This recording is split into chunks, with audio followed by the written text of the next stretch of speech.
سيئات أعمالنا من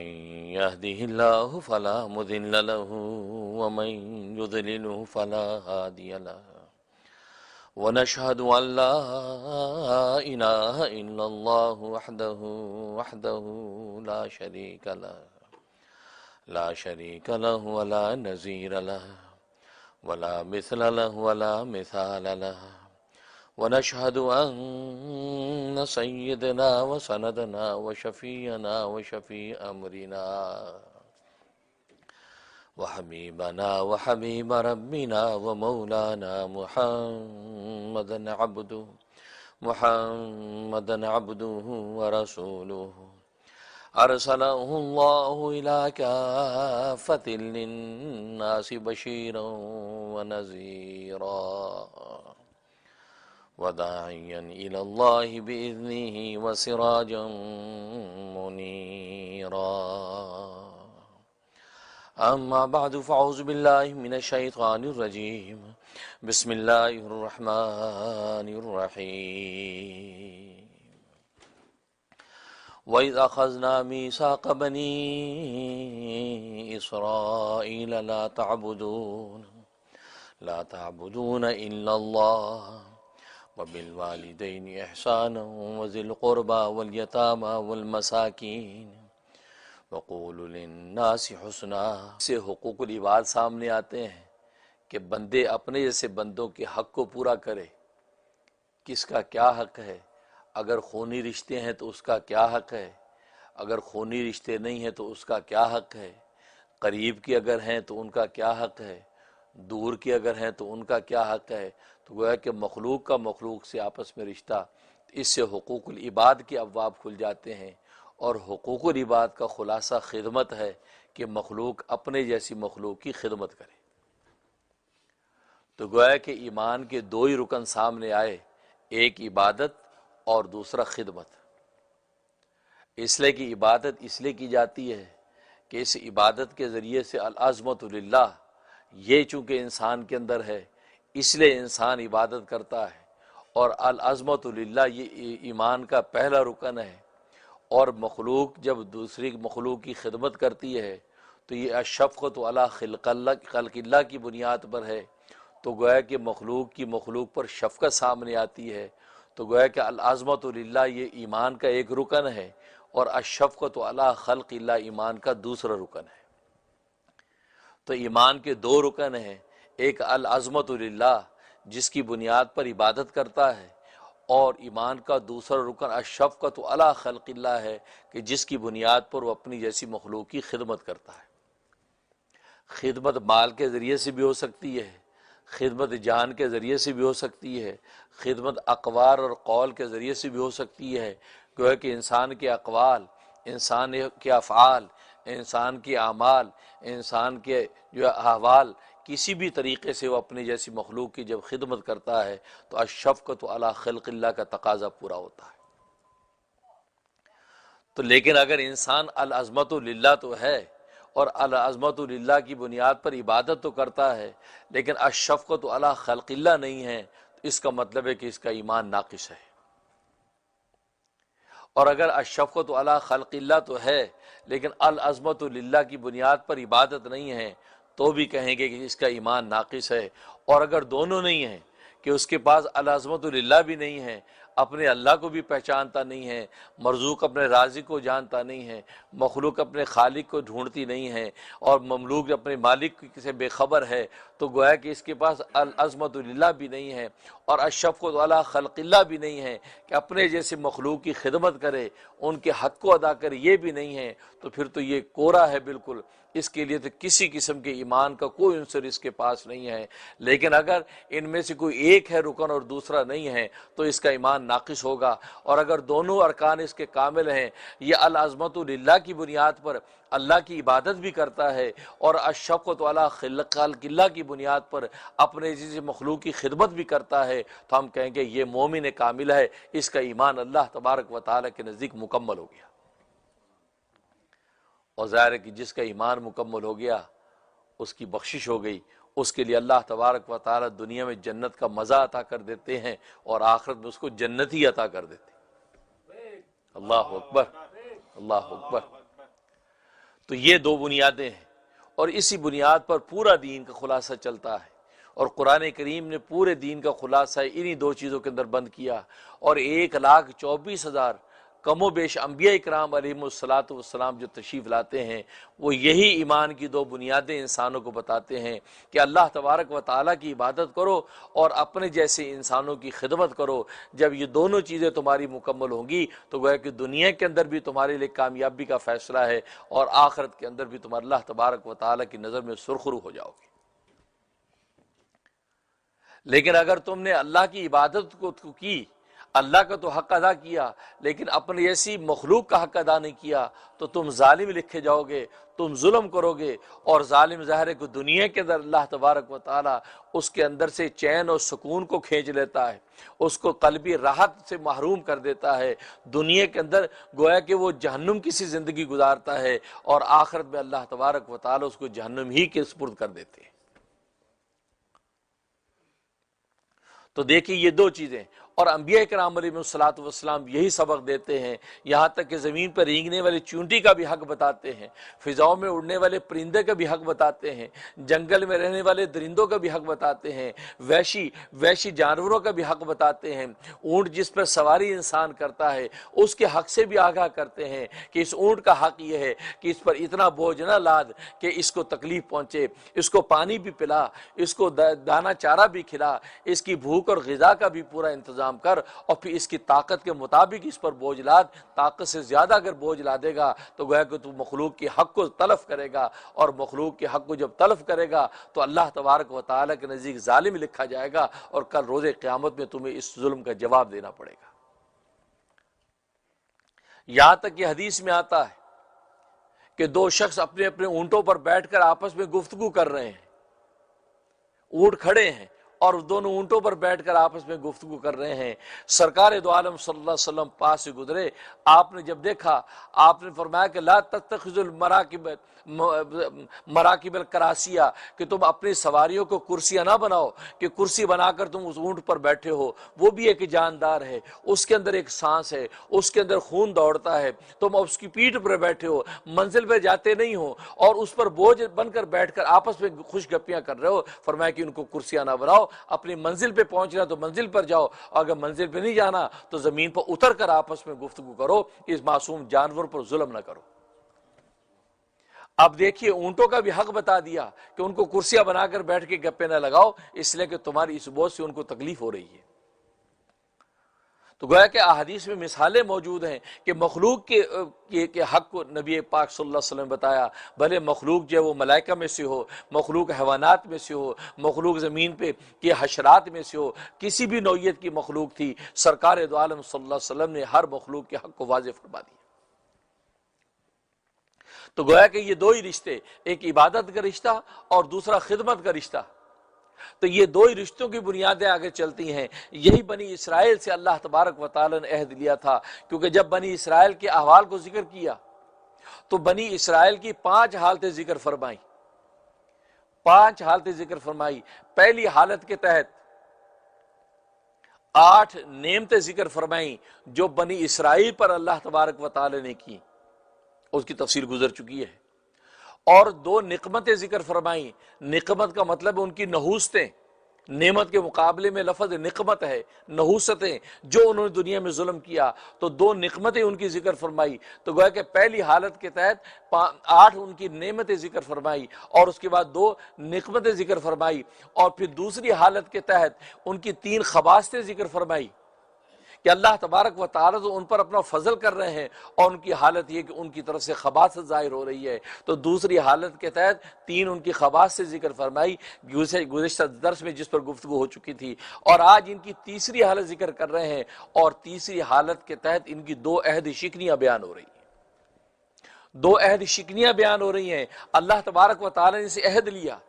معاہدہ انہیں اللہ تبارک و تعالی سے کیا، اس معاہدے کا اقرار بھی کر لیا، لیکن اس معاہدے کو انہوں نے پورا نہیں کیا، بلکہ اس عہد کو انہوں نے توڑ دیا۔ اس عہد شکنیوں کو ذکر کر رہے ہیں، اور ان عہد شکنیوں کے اندر آپ دیکھیں گے اس عبادت اور خدمت ہی کی بنیادوں کو اللہ تبارک و تعالی ذکر فرما رہے ہیں کہ وَإِذْ أَخَذْنَا مِيثَاقَ بَنِي إِسْرَائِيلَ، یاد کرو اس وقت کو کہ جب کہ ہم نے عہد لیا بنی اسرائیل سے کیا عہد لیا؟ لا تعبدون الا اللہ، تم عبادت نہ کرنا مگر صرف اللہ کی عبادت کرنا۔ اللہ کا مفہوم ذکر کر کے حصر کر دیا کہ عبادت صرف اور صرف اللہ کی ہوگی، اللہ کے سوا کسی اور کی عبادت کا تصور ہی نہیں ہے۔ یہ نہیں کہا لا تعبد،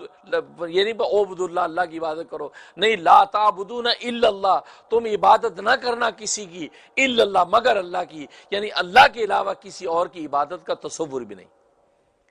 ظاہر ہے کہ العظمت للہ ان کی کامل ہوگی تو اللہ تبارک و تعالیٰ کی عبادت کے علاوہ کسی دوسرے کا تصور بھی قائم نہیں ہو سکتا۔ لیکن اگر العظمت للہ کا رکن ان کا کامل نہیں ہوگا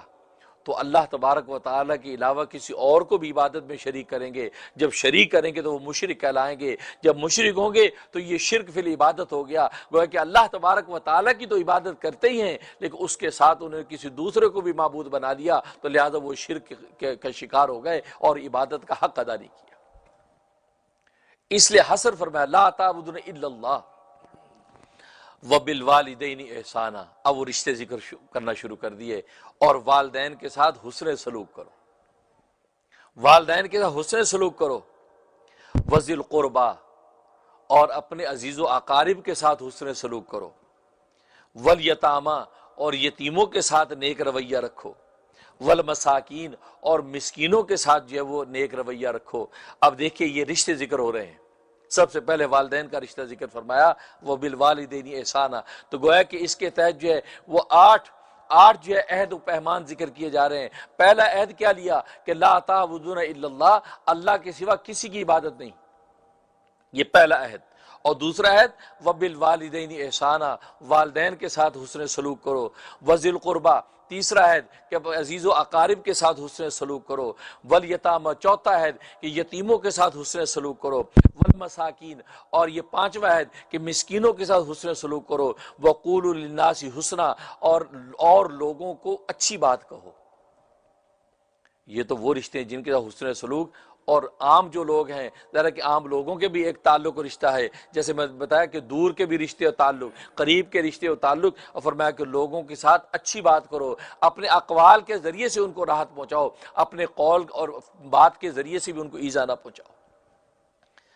اس کے بعد ساتواں عہد واقیموا الصلاۃ، اور نماز کو تم قائم کرو، وآتوا الزکوٰۃ، آٹھواں عہد اور زکوٰۃ کو تم ادا کرو، ثم تولیتم، اور لیکن تمہاری حالت یہ ہے کہ تم پھر گئے اس عہد پورا کرنے سے، الا قلیلا منکم، مگر تم میں سے تھوڑے سے لوگ، تھوڑوں سے تو اس عہد کو پورا کیا، اس پر کاربند رہے، لیکن اکثر تم سے اس عہد کو توڑ گئے۔ کیوں؟ وانتم معرضون، اس لیے کہ عہدوں سے پھر جانا تمہاری عادت ہے، تم اللہ سے عہد باندھ لیتے ہو اور عہد سے پھر جاتے ہو، یہ تمہاری عادت ہے کہ تمہاری گھٹی کے اندر ہے کہ تم اللہ سے عہد پیما کر لیتے ہو اور پھر بعد جا کے مکر جاتے ہو، وانتم معرضون، اور تم یہ عہدوں سے پھر جاتے ہو۔ اب دیکھیے 8 عہد ذکر فرمائے جس میں عبادت بھی ہے اور جس میں خدمت بھی ہے،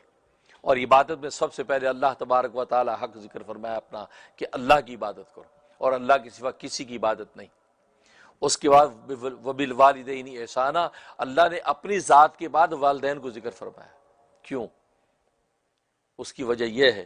کہ اللہ تبارک و تعالی خالق ہیں اور والدین سبب تخلیق ہیں، تخلیق کا سبب ہیں۔ اللہ تبارک و تعالی نے والدین کو اتنا بلند مقام عطا فرمایا کہ اپنے بعد والدین کو ذکر فرمایا کہ میں تو خالق ہوں، میں پیدا کرنے والا ہوں، اور والدین پیدا کرنے کا سبب ہیں، گویا کہ میری تخلیق کا مظاہرہ اور کمال ان والدین کے ذریعے سے ظاہر ہوتا ہے۔ اس لیے اللہ تبارک و تعالی نے والدین کو اپنے حق کے بعد ذکر فرمایا، تو اپنے والدین کے ساتھ تمہارا حسن سلوک ہو۔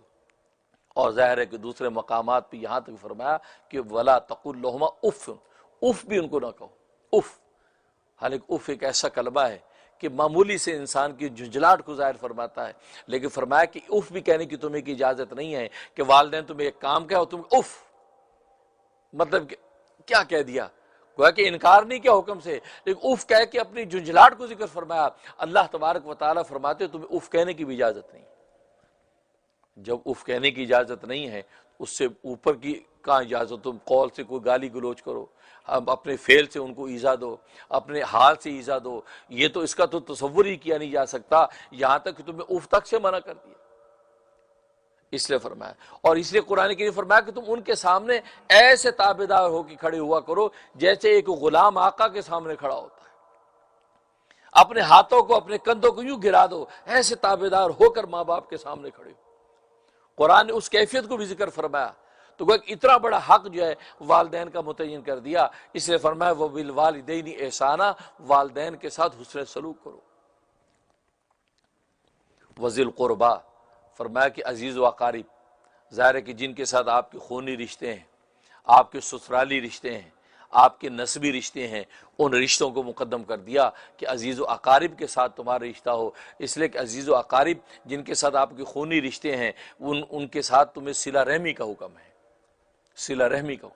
اور صلہ رحمی اتنی زبردست چیز ہے، اتنی زبردست چیز ہے کہ عرش الہی کانپ رہا ہے۔ اللہ تبارک و تعالیٰ پوچھتے عرش تو کیوں کانپتا ہے، کیوں کانپتا ہے؟ تو عرش بولا اے رب ذوالجلال، میں اس لیے کانپتا ہوں کہ ابھی تک صلہ رحمی کرنے والے کے لیے بخشش کا فیصلہ نہیں ہوا، صلہ رحمی کرنے والے کے بخشش کا فیصلہ نہیں ہوا، تو اللہ تبارک و تعالیٰ فرماتے مجھے اپنے حق کی قسم ہے کہ صلہ رحمی کرنے والے کے لیے میں جنت کو کھول دوں گا۔ تو گر صلہ رحمی، تو خونی رشتوں میں صلہ رحمی کا حکم۔ اب حالانکہ خونی رشتوں سے ایذا پہنچتی ہے، تکلیف پہنچتی ہے، چچا کی طرف سے تکلیف، ماموں کی طرف سے تکلیف، خالہ کی طرف سے تکلیف، پھوپھی کی طرف سے ایذا رشتوں میں ہے، لیکن اس کے باوجود قرآن کریم نے اور نبی پاک صلی اللہ علیہ وسلم اس بات کی تاکید فرمائی، بھلے تمہیں ان کی طرف سے ایذا پہنچ رہی ہے، آپ اپنی صلہ رحمی کا حق ادا کر دیں، جتنے بھی درجے کا ہو سکتا ہے۔ آپ اس سے قطع تعلق کرنے کی تمہیں اجازت نہیں ہے کہ آپ بالکل قطع تعلق کر دیں، نہیں، تمہارے خونی رشتے چکے ہیں، لہٰذا اگر وہ ظلم بھی کرتے ہیں تم اس ظلم کو اللہ کے لیے برداشت کر کے صبر کرو اور ان کے حال احوال پوچھنے میں دریغ نہ کرو، خیریت پوچھو، مدد کر سکتے مدد کرو اپنے اپنے درجے کے اعتبار سے، لیکن ایسا دل برا نہ کر لو کہ تم ان کا حال احوال ہی نہ پوچھو، تم خیر خیریت نہ پوچھو۔ ہاں، تمہیں اپنے آپ کو کسی تکلیف سے بچانے کے لیے اپنے تحفظات تو قائم رکھ سکتے ہو، ٹھیک ہے، روزانہ میل ملاپ نہ کرو، نہ ان کو آنے دو نہ جانے دو، لیکن خیریت تو پوچھو، حال تو پوچھو، خبر گیری تو رکھو۔ فرمایا صلہ رحمی کسی نہ کسی درجے میں رکھنا ضروری ہے، کیونکہ صلہ رحمی کا رشتہ داروں کے لیے بہت بڑا حق ہے۔ اس لیے فرمایا وذی القربیٰ، اور ایک حدیث میں ارشاد فرمایا کہ اپنے رشتہ دار عزیز و اقارب کے ساتھ جب تم صلہ رحمی کرو تو ان کی طرف سے نیک بات کی امید نہ رکھو، یہ نہ سوچو کہ وہ ہماری تعریف کریں گے، خوش ہوں گے، واہ واہ کریں گے، جی امریکہ میں بیٹھے ہیں، دیکھو پھوپھی، بڑا پورے خاندان پھوپھی ہماری تعریف کرے گی، دیکھو جی ہر مہینے $500 بھیجتا ہے، کتنا اچھا میرا بھتیجا، یہ امید نہ رکھو۔ فرمایا کہ ان رشتوں کے ساتھ اگر تم نیکی کرنا چاہتے ہو، خالص اللہ کی رضا کے لیے نیکی کرو، خالص اجر و ثواب کی نیت سے نیکی کرو، اور فرمایا اللہ تبارک و تعالی شکور ہے، وہ تمہیں اس صلہ رحمی، اس نیکی کا بدلہ اور اجر تمہیں ضرور عطا فرمائیں گے، اس کی طرف سے تم مطمئن رہو، لہذا اس بنیاد پر تم نیکی کرو، لیکن ان کی طرف سے کوئی خیر کی بات سننے کی امید پر کرو گے، فرمایا تمہیں ایذا پہنچے گی، اور ایذا کے نتیجے میں ظاہر ہے کہ کل کو تم ہاتھ روک لو گے، جی ہم تو پھوپھی کی خدمت کرتے ہیں، اور پھوپھی کہتے ہیں کیا ہوا بھی امریکہ میں بیٹھا جو بھیج دیے $500 تو کیا ہوا، وہاں لاکھوں کما رہا ہے، ظاہر ہے پاکستان میں بیٹھا ہوا یہی بات ہی کہتا ہے، آپ یہاں سے $200 بھیج بھی دیں تو ماشاءاللہ $200 آپ کو بھیجے ہیں خالہ، اور کیا ہوا، وہاں لاکھوں کما رہا ہے، کیا ہوا، ڈاکٹر ہے وہاں، 200 بھیج دے تو کیا ہوا، لیکن اس کو پتہ نہیں کہ 200 کیسے بنتے ہیں، یہاں 200 کیسے بنتے ہیں، وہاں تو 20,000 روپیہ بن گیا، لیکن یہاں 200 کیسے بنتے ہیں، یہاں درختوں پہ بھی نہیں لگتے کہ اس کو توڑ لیا جائے، اے ٹی ایم مشین کے اندر کارڈ ڈالے نکل آتے ہیں۔ وہ ہمارے ایک دوست تھے آج سے 10 سال پہلے ہی امریکہ میں، کہتا ہم اپنے ماموں کو آج تک کوستے ہیں، کیوں خیریت بھائی، کہا کہ ہمارا ماموں پتن زمانہ جاہلیت میں امریکہ آ گیا تھا، ہم حیدرآباد دکن میں رہتے تھے، ہمارا باپ درزی تھا، تو ماموں امریکہ آئے تو وہاں امریکہ سے واپس آئے تو جناب بڑے بڑے سوٹ کیس اور چاکلیٹ اور کیا چیزیں لے کے گئے، ہم بڑے خوش، کہا ماموں امریکہ کیسا ہے، کہا امریکہ کی کیا بات کرتے ہو، مشین میں کارڈ ڈالو کھٹ کھٹ کھٹ کھٹ پیسے ہاتھ میں. یہ بڑے کا تو وہ دن آج کا دن رہا، یا اللہ امریکہ جانا ہے، یا اللہ امریکہ کا ویزا لگوا دے. کیا ملک ہے بھائی، یہاں تو مزدوریاں کر کر کے پاگل ہو گئے. باپ جو ہے وہ درزی پونا کر کر کے پاگل ہو گیا، کپڑے سی کے. جناب یار امریکہ کیا ملک ہے، واقعی ماموں کی حالت دیکھ کے پتہ چلتا ہے یار. کارڈ اندر ڈالو، پیسے باہر. کہتے تقریباً 7 سال کے بعد میرا ویزا لگا اور میں امریکہ آ گیا. بڑا خوش کیا، امریکہ پہنچا جناب. اب جب امریکہ پہنچا، اپنے حواس باختہ ہوئے ذرا دیکھا بالا، تو دوستوں سے کہا کہ یار وہ مشین کہاں ہے بھائی جس میں کارڈ ڈالو اور پیسے کٹ کٹ کٹ کٹ کے باہر آتے. ہمارا ماموں کہتا آ جاؤ یہ بینک چلتے ہیں، یہ بینک ہے اور یہ مشین ہے، اس کو اے ٹی ایم مشین کہتے ہیں. اچھا اور یار وہ کارڈ کہاں ملے گا؟ کہ کارڈ بینک سے ملے گا. کہتے یار مجھے تو کارڈ لے کے دو. اب جناب اکاؤنٹ کھولا اور اس کے بعد کارڈ بھی ملے گا کہ یہ اے ٹی ایم مشین کا کارڈ ہے اور جب اب یہ ڈالو گے تو پیسے نکلیں گے. کمال ہے یار، یہ بینک والوں کو کیا بینیفٹ ہے کہ